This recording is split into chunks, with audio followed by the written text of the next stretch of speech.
A Paul Pogba no lo destruyó el fútbol, lo destruyó su propia familia. Le exigieron 13 millones de euros, pero lo más grave no fue la cifra.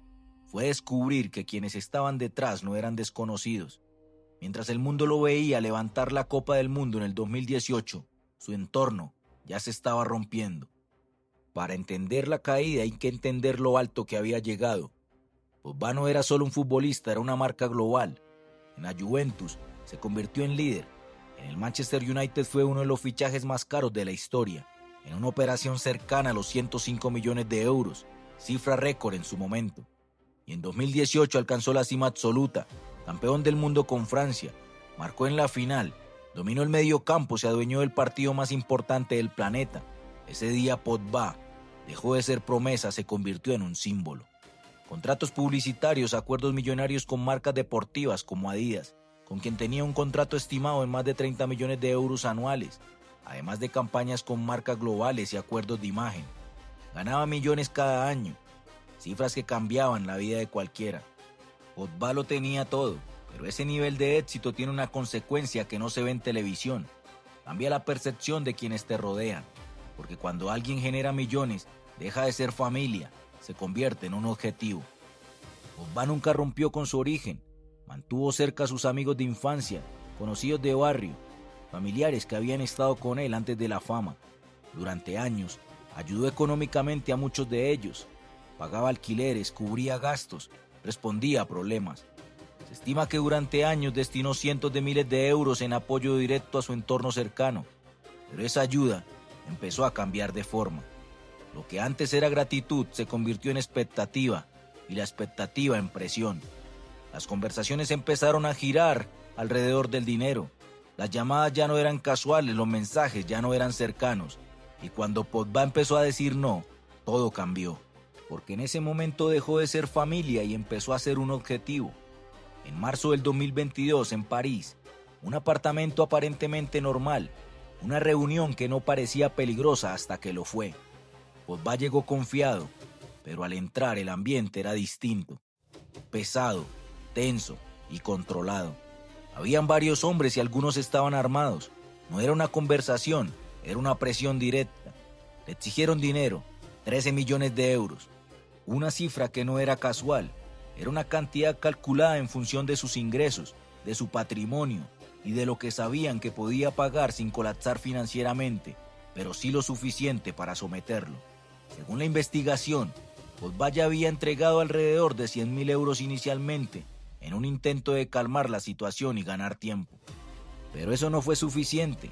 Le dijeron que sabían cosas, que tenían información, que podían exponer secretos capaces de destruir su carrera y con ella, contratos millonarios que superaban las decenas de millones de euros. Pero lo más perturbador no fue la amenaza, fue reconocer a las personas, porque no eran desconocidos, eran parte de su entorno. Personas que sabían cómo vivía, qué tenía, cómo pensaba. Ese fue el momento exacto en el que Pogba entendió algo devastador. No estaba siendo atacado desde afuera, estaba siendo traicionado desde adentro. Tras ese episodio, Pogba decidió denunciar, y ahí es donde la historia cambia completamente de nivel. La Fiscalía de París abre una investigación formal por extorsión en banda organizada. Se asigna el caso a la Dirección Central de Policía Judicial. Se empiezan a intervenir comunicaciones, a rastrear movimientos, a reconstruir encuentros. Y lo que encuentran no es un hecho aislado, es un esquema. Un grupo de personas que durante meses habían presionado al jugador con el objetivo de obtener millones. Millones que no solo representaban dinero, sino control sobre su carrera, su imagen y sus decisiones futuras. Entre los investigados aparecen nombres cercanos al entorno de Pogba, amigos de infancia, conocidos de confianza, y finalmente, su propio hermano, Matías Pogba. La traición se hace pública. Cuando el nombre de Matías aparece en la investigación, todo explota, porque ya no es un caso de extorsión, es una guerra familiar. Matías empieza a publicar videos en redes sociales, promete revelar secretos, insinúa traiciones, lanza mensajes ambiguos que apuntan directamente a Paul. El conflicto se convierte en un espectáculo global. Millones de personas observan, pero dentro de la familia Pogba, lo que ocurre es mucho más grave. Su madre queda en el centro intentando mediar, intentando evitar que todo se destruya, pero ya es tarde. porque cuando la confianza se rompe a ese nivel, no hay forma de reconstruirla. La policía actúa, varias personas son detenidas, entre ellas individuos directamente vinculados al caso.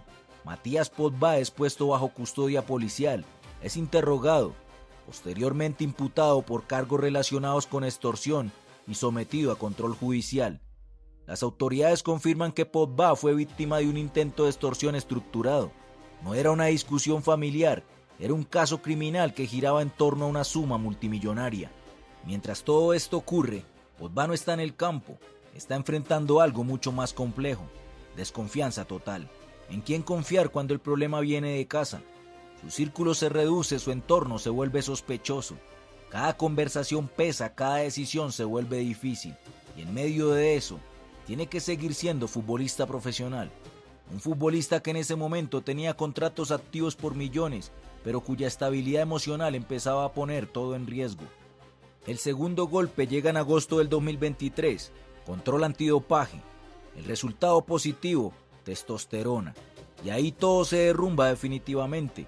La investigación apunta a un suplemento no aprobado por el equipo médico de la Juventus, consumido fuera del protocolo, un error.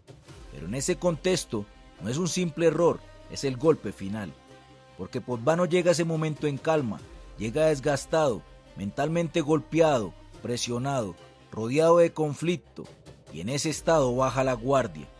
La sanción lo cambia todo: suspensión, fuera del equipo, su carrera congelada. La Juventus lo aparta, dejando en pausa un contrato que rondaba los 8 millones de euros netos por temporada. Los patrocinadores se enfrían. Aunque no todos rompen contrato inmediatamente, su valor comercial cae de forma drástica, afectando acuerdos que podrían representar decenas de millones de euros en ingresos futuros. Su valor en el mercado se desploma. Se estima que entre salario no percibido, pérdida del valor en el mercado y oportunidades comerciales, Podvá podría haber perdido más de 40 a 60 millones de euros en ese periodo.